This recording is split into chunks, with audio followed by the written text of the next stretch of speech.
안녕하세요, 리글입니다. DJI 포켓 4P 그리고 인스타360 루나 울트라 둘 다 제 손에 쥐게 됐어요. 이번 영상은 이 두 가지 카메라의 단점을 가볍게 비교해 볼 거니까 여러분의 선택에 도움이 되길 바랍니다. 영상의 화질이나 디테일한 기능적인 부분은 전문적인 리뷰어가 상당히 많으니까 저는 제가 느끼는 사용성에 대한 주관적인 관점이 많을 겁니다. 이 포켓 4P의 스탠다드 콤보에는 부드러운 파우치 그리고 브이로그 콤보에는 이런 보관백까지 이렇게 두 가지를 제공을 하는데요. 일단 이 파우치 자체가 본체를 안전하게 보관할 수 있을 것 같지는 않잖아요. 그뿐만 아니라 이 포켓 4P를 넣을 수는 있는데 한계가 있어요. 딱 포켓 4P 본체 정도만 들어가는 사이즈인 거죠. 여기에 기본 핸들, 미인 삼각대 이 두 가지를 넣기가 애매해요. 포켓 4P만 넣고 이대로 따로 휴대해야 하는 거죠. 근데 이 본체에 이런 확장 브라켓을 장착을 해서 파우치에 들어갑니다. 지금은 이렇게 가지고 다니고 있어요. 자, 이 루나 울트라에는 단단한 하드 케이스를 기본 제공하는데요. 퀄리티가 상당히 좋아 보입니다. 넣는 방식이 포켓 3 케이스에서 업그레이드 한 것 같아요. 이 버튼을 눌러서 펼쳐지는 게 처음에 굉장히 신박해 보이는데요. 근데 이 버튼이 눌리기 쉽게 노출이 되어 있어서 이대로 가방에 넣으면 케이스가 제멋대로 열릴 가능성이 높습니다. 이 버튼을 락으로 잠글 수 있었으면 정말 좋았을 것 같아요. 이 포켓 4P는 짐벌의 유격 소리가 납니다. 근데 전원을 켰을 때 문제가 없고 촬영 결과물에도 지장이 없는데요. 이 유격에 대한 편차가 있을 수 있어서 거기에 따른 소리가 거슬린다는 후기가 있더라고요. 미러리스부터 짐벌을 사용하는 분들은 대수롭지 않게 생각하는 것 같은데요. 저도 문제가 있다고 보지는 않지만 제품 편차에 따라서 호불호가 갈릴 수 있을 것 같아요. 이 루나 울트라는 짐벌 유격 소리가 아예 안 들려요. 둘 다 전원이 꺼진 상태에서는 포켓 4P의 렌즈는 노출되어 있고 루나 울트라는 수납되어 있죠. 포켓 4P는 렌즈 필터를 상시 장착해 두기에 좋을 것 같아요. 루나 울트라는 렌즈 필터 두께에 따라서 같이 수납하기 어려울 수도 있습니다. 얇은 렌즈 필터는 수납할 수 있을 것 같아요. 포켓 4P는 기존 마그네틱 방식에서 돌려서 고정해주는 방식으로 바뀌었거든요. 렌즈 필터를 자주 교환한다면 기동성에 있어서 불편하겠지만 이게 쉽게 빠지지 않는 방식이라서 필터를 떨어뜨릴 염려는 없습니다. 반면에 이 루나 울트라는 마그네틱으로 부착하는 방식이에요. 이전 세대의 포켓 시리즈와 같은 방식이죠. 둘 다 전원을 켰을 때 포켓 4P는 수직 배치, 루나 울트라는 수평 배치입니다. 개인적으로 이 수직 배치가 촬영할 때 좀 더 직관적인 것 같아요. 이 포켓 4P의 바디는 기존 포켓 3, 포켓 4와 거의 동일하고 이 짐벌 헤드만 듀얼 렌즈 때문에 커진 느낌이에요. 그래서 그런지 헤드가 더 무겁고 전체적인 무게 밸런스가 헤드에 쏠린 느낌입니다. 이 루나 울트라는 전체적으로 이 포켓 4P보다 훨씬 예쁘죠. 그리고 헤드와 바디의 무게 밸런스도 좋아요. 둘 다 동일하게 스크린을 회전시켜서 전원을 켜는 방식인데요. 포켓 4P부터 살펴보면 이 액정 부분을 눌렀을 때 유격이 약간 느껴집니다. 소리는 들리지 않을 것 같은데요. 이 포켓 시리즈 갖고 계신 분들은 아마 다 눌러보시면 그런 느낌이 날 거예요. 포켓 대부분이 이런 것 같아서 이게 제품 공정의 실수인 건지 아니면 의도된 건지 알 수는 없어요. 다만 스크린을 돌려서 켰을 때 고정이 잘 되는 느낌이고 촬영 결과물에는 영향은 없습니다. 켜진 후에도 건드려보면 약간 유격이 아예 없지는 않은데 지장이 있을 것 같진 않아요. 이 루나 울트라는 약간의 움직임은 있는데 유격이라고 할 정도는 아니고 근데 이 스크린을 돌렸을 때 고정이 되게 잡아주는 느낌이 아니에요. 이게 그냥 달랑거리는 느낌이라고 할까나요? 이 포켓 4P랑 비교해보면 조금 더 고정이 된 느낌이고 쉽게 움직이는 느낌? 회전해서 종료하는 방식도 틀려요. 포켓 4P는 3초 정도 여유를 가지고 꺼집니다. 그 3초 안에 계속을 누르면 새로 촬영을 할 수 있기 때문이죠. 이 루나 울트라는 사전 설정이 필요해요. 설정에 들어가면 여기 아이콘이 가로로 설정할 수가 있고요. 세로로도 설정을 할 수가 있고요. 가로, 세로 전환을 할 수 있는 모드가 있어요. 근데 여기 안내가 되어 있어요. 가로 촬영 이외에는 스크린을 돌려도 꺼지지 않습니다. 가로 모드여야지 바로 꺼져요. 이 꺼지는 속도가 엄청 빨라요. 켜지는 속도보다 더 빠른 것 같아요. 포켓 4P의 조이스틱은 거의 게임기 수준이에요. 엄청 자유도가 높습니다. 너무 편해서 촬영 도중에 살짝만 건드려도 민감하게 반응이 될 수 있어요. 이 루나 울트라의 조이스틱은 포켓 3하고 거의 비슷한 수준이에요. 상대적으로 포켓 4P보다 좋다고 할 수는 없죠. 포켓 4P에는 프레임 탭을 사용할 수가 있어요. 브이로그 콤보에만 들어가 있는 건데 원래 오즈모 모바일 LP의 구성품입니다. 아쉽게도 원격으로 본체의 전원을 켜고 끌 수가 없어요. 본체가 켜진 상태에서 같이 사용할 수 있는 거죠. 프레임 탭을 전원을 켰을 때 전원 켜지는 과정과 페어링 되는 과정, 이 순간을 모두 지나야 연결이 됩니다. 그래서 그렇게 빠릿하지 못합니다. 미리 켜둔 상태에서 대기하다가 써야 하는 수준이죠. 화면이 굉장히 작아서 모니터링 하는데 한계가 있어요. 노안이신 분은 안 맞습니다. 프레임 탭의 전원이 켜진 상태에서 사이드의 전원 버튼이 줌 버튼의 역할을 합니다. 한 번 누르면 3배 광학 줌, 두 번 누르면 6배 무손실 줌인이 된 상태에서 다시 한번 누르면 기본 화각으로 돌아가죠. 본체의 줌 버튼과 동일합니다. 2배와 12배를 선택하려면 화면 우측에 줌으로 바꿔주시고 조이스틱으로 조절해야 합니다. 이 조이스틱 자체는 조작감은 괜찮아요. 이 프레임 탭은 배터리 타임이 상당히 긴 편인데 충전 방식이 좀 아쉽습니다. 포고핀으로 충전을 해야 되는 방식인데요. 전용 충전 케이블로만 충전을 할 수가 있습니다. 좀 아쉽긴 하죠. C타입 충전 단자도 넣어줬으면 정말 좋았을 텐데 이 일체형 충전 케이블도 너무 불편해요. 이거 따로 가지고 다녀야 하니까 분리형 충전 크레들이었다면 좀 더 유용했을 것 같아요. 이 루나 울트라의 분리형 리모컨은 사용성에 있어서 압도적이죠. 켜진 상태에서도 본체에서 분리하자마자 바로 리모컨으로 사용할 수 있으니까요. 게다가 원격으로 전원을 끌 수도 있고 켤 수도 있습니다. 너무 편하죠. 근데 환경에 따라서 수신이 좀 더딜 수는 있어요. 수신 거리가 멀어지거나 수신율이 떨어지면 이 스크린의 화질도 저하가 됩니다. 녹화보는 문제가 없어요. 게다가 이 리모컨은 마이크 역할도 합니다. 굉장히 참신한 기능이에요. 마이크를 사용하는 건 정말 좋은데 이슈가 하나 있었어요. 이 줌 레버가 유격이 있고 소음이 있다고 합니다. 제가 가지고 있는 건 그렇게 심하지 않은 것 같은데 뭐 그렇다고 양품은 아니고요. 저도 사용하다 보면 유격이 심해질 수 있을 것 같아요. 이거에 대한 이슈가 상당했는데요. 어쨌든 인스타 360에서는 인지를 했고 개선품 교체에 대한 공지를 해줬기 때문에 일단 믿고 기다려 봐야 되겠죠. 자, 이 리모컨의 배터리 충전은 본체와 결합했을 때만 가능하고요. 따로 충전할 수 있는 방식은 아직 없습니다. 이 배터리 타임이 1시간 안쪽으로 짧기 때문에 리모컨만 따로 상시 사용하기보다는 필요한 순간에만 떼서 사용하는 걸 추천합니다.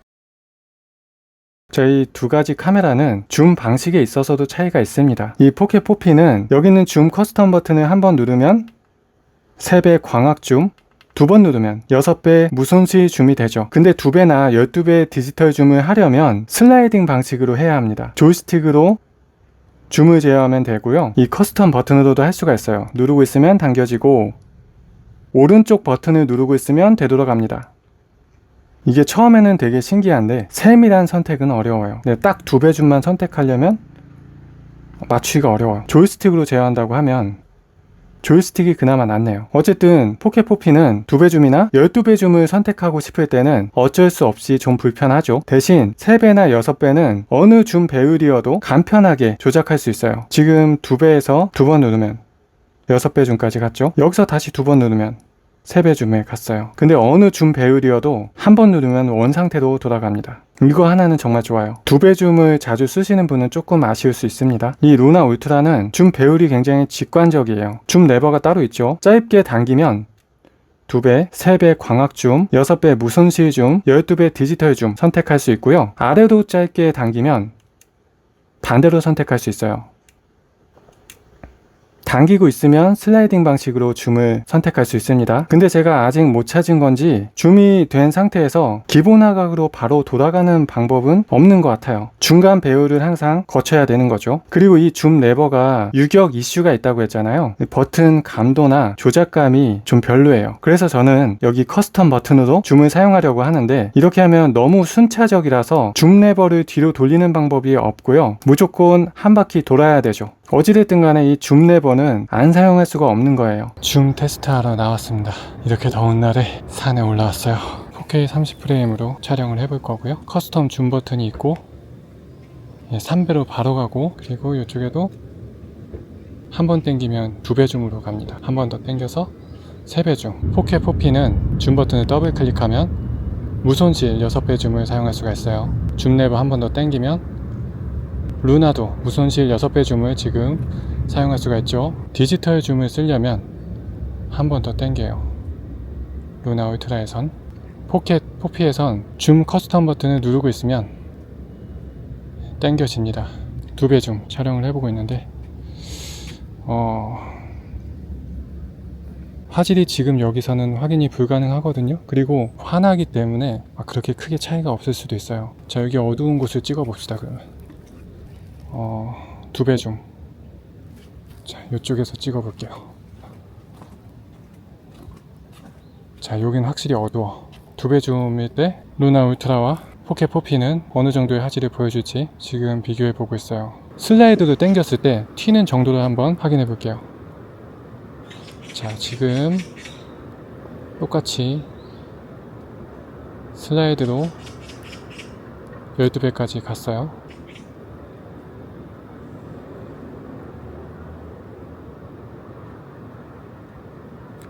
그냥 둘 다 튄다고 보면 되고, 자, 4K 60 프레임으로 한번 촬영을. 자, 지금 이런 느낌으로 촬영이 되고 있어요. 진짜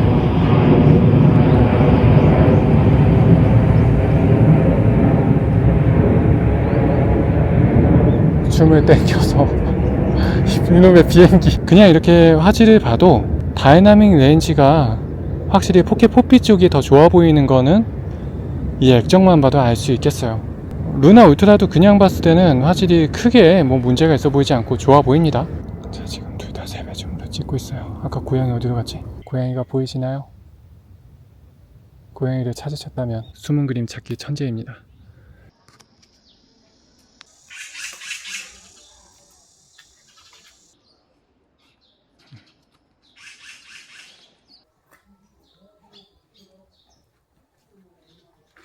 액티브 트래킹하고 리모트의 수신거리, 수신율을 한번 테스트 해보려고 합니다. 켜주고요.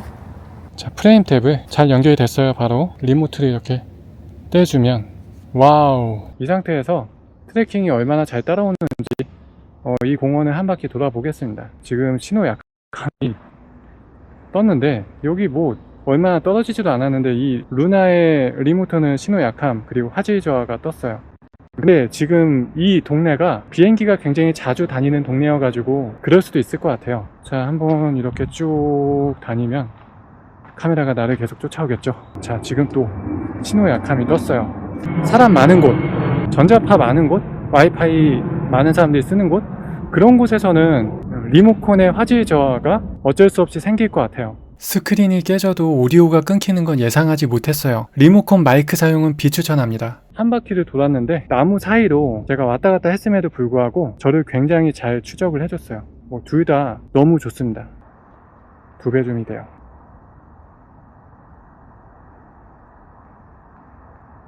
딱 2배 줌. 자, 그러면 이제 3배 줌. 지금 딱 3배 줌이에요. 한 번 더 당기면 6배 줌이죠. 둘 다 저를 잘 쫓아다녀요. 12배 줌.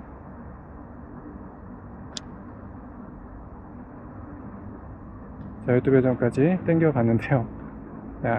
자, 지금 12배 줌에서도 저를 잘 따라다니네요.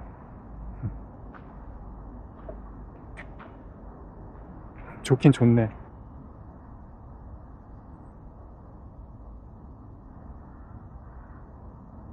뒤로 당깁니다. 오케이. 줌을 당긴 상태에서도 액티브 트래킹 너무 잘 돼요. 4K 4P는 배터리 방전 이슈가 있습니다. 꺼진 상태에서도 배터리가 닳게 돼요. 분명히 100% 충전을 했는데 다음날 보니까 80% 정도더라. 이런 경우가 굉장히 많아요. DJI에서 펌웨어를 어떻게 업데이트 해줄지 모르겠지만 대기 전원 상태여서 그런 것 같거든요. 자, 전원을 켰을 때 이 상태로 전원을 끄면 대기 상태라는 거죠. 그래서 켰을 때도 바로 켜질 수 있는 거고, 카메라를 완전히 종료해 주려면 녹화 버튼이 바로 전원 버튼이거든요. 이거를 길게 10초 정도 눌러주면 완전 종료가 됩니다. 전원이 꺼진 상태에서도 조금 더 있어야 돼요. 짐벌이 움직이는 순간이 있거든요. 지금 이게 전원이 완전 종료가 된 거예요. 이 상태로 다음날 확인해 보면 배터리가 그렇게까지 방전되지 않을 거예요. 자, 지금 이 상태에서 전원을 켜보면 아까처럼 빠르게 켜지지 않죠? 처음 부팅이 되는 거예요. 다시 한번 전원 버튼을 길게 눌러줘요. 짐벌 부분이 움직일 때 완전 종료가 된 겁니다. 이 상태에서 충전을 해놓고 다음날을 기다리면 되는 거죠. 자, 루나 울트라는 딱히 배터리 방전에 대한 이슈는 없어요. 이 포켓 포피의 자체 오디오는 상당히 좋은 편이죠. 역대 포켓 시리즈가 다 좋았어요. 근데 이 루나 울트라는 이슈가 하나 있어요. 영상의 끝이 무음 처리가 되는 오류가 있다고 합니다. 한번 확인해 볼게요. 녹음을 하고 있는데 끝부분이 지금 잘리는지 한번 지금 끝을 지금 그대로 말하면서 끝내볼게요. 녹음을 하고 있는데 끝부분이 지금 잘리는지 한번 지금 끝을 지금 그대로 말하면서 녹음을 하고 있는데 끝부분이 지금 잘리는지 한번 지금 끝을 지금 그대로 말하면서 끝내볼게요. 확실하게 무음이 있더라고요. 촬영을 타이트하게 끝내지 마시고 여유 있게 종료하시고요. 그리고 기기 자체에 오디오 백업하는 설정이 있어요. 그거를 꼭 해두시고 따로 저장되는 오디오 파일을 같이 활용하시면 됩니다. 둘 다 자사 마이크 생태계를 구성할 수 있는데요. 둘 다 블루투스와 수신기 연결 모두 할 수 있는 거죠. 근데 이 두 가지 카메라의 브랜드를 교차로 마이크 사용할 만한지 궁금한 분들이 많잖아요. 사실 블루투스로 연결하는 건 의미가 없다고 봐요. 블루투스는 지금 당장 잘 된다고 해도 회사가 나중에 막아버리면 그만이기 때문에 수신기 연결은 보편적인 방식이잖아요. 근데 그게 문제가 있다면 구매 전에 고려를 해야 되겠죠. 우선 포켓 포피에 DJI 마이크 수신기를 연결을 해서 자, 연결이 잘 됐습니다. 지금은 DJI 포켓 포피에 DJI 마이크 미니 2의 수신기를 연결해서 녹음을 해보고 있습니다. 이번에는 인스타 360 마이크 에어를 수신기로 연결을 해보겠습니다. 자, 연결이 잘 됐다면 떠야 되는데 마이크 테스트 연결이 뭐야 안 뜨는데? 잠깐 이게 무슨 일이야? 희한하네. 그러면 이거는 일단 멈추고 인스타 360 루나에다가 연결을 해볼게요. 그래, 외장 마이크 수음 중 떠야 되잖아. 이렇게 다시 한번 요 포켓 포피에다가 이게 보통은 돼야 돼. 와, 안 돼. DJI는 될 줄 알았어. 나는 어이가 없네. 루나 울트라에 연결을 해볼게요. 연결은 됐어요. 인스타 360 루나 울트라에 DJI 마이크 미니 2의 수신기로 연결을 했습니다. 다른 유튜버 분께서 이대로 테스트를 많이 해봤는데 잘 나올 때도 있지만 예상치 못한 때에 먹먹한 소리가 나왔던 때가 있다고 들었어요. 그게 호환성이 떨어져서 그런 건지 그 제품이 불량일 수도 있는 거잖아요. 잘 녹음이 되다가 갑자기 소리가 먹먹하고 이상하게 녹음이 된다면 이런 조합으로는 쓸 수가 없는 거죠. 어떻게 믿고서 촬영을 하겠어요. 그래서 어차피 이렇게 불안하게 녹음할 바에는 같은 회사 제품으로 구성을 하세요. 그게 제일 마음 편하지. 지금 일부러 더 녹음을 해보고 있거든요. 소리가 이상하게 녹음이 되는지 확신이 안 가서 잘 녹음이 될 수도 있는 거잖아요. 야, 충격적인 게 DJI 제품에는 인스타 360 마이크 에어가 아예 마이크 게이지가 뜨지도 않는다는 거. 포켓 포피에는 전용 앱과 연결성이 좋아요. 돌렸을 때 전체 화면이 되고요. 기기하고 동시에 모니터링 할 수가 있죠. 작동도 기기에서도 가능하고요. 연결한 미모 앱에서도 조작을 충분히 할 수가 있습니다. 저는 이 태블릿에 연결을 해서 굉장히 잘 활용하고 있어요. 크게 모니터링을 하니까 촬영 상황을 확인하면서 찍을 수가 있고 실수를 줄일 수가 있었어요. 제가 포켓 3 때부터 지금까지 촬영할 때마다 기본 세팅입니다. 게다가 이 포켓 포피는 웹캠으로도 활용할 수가 있고 HDMI 단자로 뺄 수도 있죠. 모니터를 더 크게 볼 수 있는 방법, 그리고 동시에 볼 수 있는 방법을 여러 가지로 할 수가 있어요. 근데 아쉬운 건 여기에 프레임 탭을 이것까지 연결이 안 되는 것 같아요. 프레임 탭으로 연결을 할지 미모 앱으로 연결을 할지 선택을 해서 연결을 해야 되는 거죠. 이것까지 됐으면 저는 정말 대박이라고 생각했을 거예요. 다중 모니터링이 된다는 거니까. 자, 루나 울트라도 지금 미리 보기 화면에 연결을 했고요. 이 전체 화면이 원래 이렇게 했을 때 안 됐었거든요. 근데 지금은 뭐야? 뭔가 약간 오락가락한 것 같아요. 되긴 되네. 근데 여기 뭐 위아래 공간이 좀 남는데 잠깐만, 이거 뭐야 이거? 평행세계의 난이? 원래 이렇게 딜레이가 있는 거야? 근데 이건 둘째 치더라도 모니터 화면이 꺼져요. 여기서만 모니터링이 되는 거고 기기에서는 모니터링 할 수가 없고요. 조작도 안 됩니다. 여기서만 모니터링 할 수 있고 조작을 할 수 있는 거예요. 어떻게 쓰라는 거지? 일단 앱에 연결해서는 효용성이 낮은 것 같아요. 웹캠도 아직 안 되죠. 앞으로 될지는 모르겠지만 HDMI 뽑을 수가 없고요. 그냥 전체 화면 볼 수 있는 그런 방법이 없다고 봐야 돼요. 리모컨 하나만 가지고 활용을 해야 되는 거죠. 조금 아쉽습니다. 역시 세상에 완벽한 제품은 없는 것 같습니다. 여러분들의 촬영 용도와 환경을 고려하셔서 감안할 수 있는 제품으로 현명한 소비하시기 바랍니다. 단점을 얘기하긴 했지만 장점이 워낙 좋은 카메라들이에요. 화질이 미쳤어요. 망원이 되죠. 지금 시기에 나온 카메라 중에서 가장 압도적으로 활용도가 좋은 카메라들입니다. 구매 전에 여러 가지 장단점을 알고서 감안하는 것과 모르는 상태에서 구매하는 건 다르잖아요. 가격이 한두 푼 하는 것도 아니고 도움이 되셨길 바랍니다. 그럼 이만 영상을 마치겠습니다.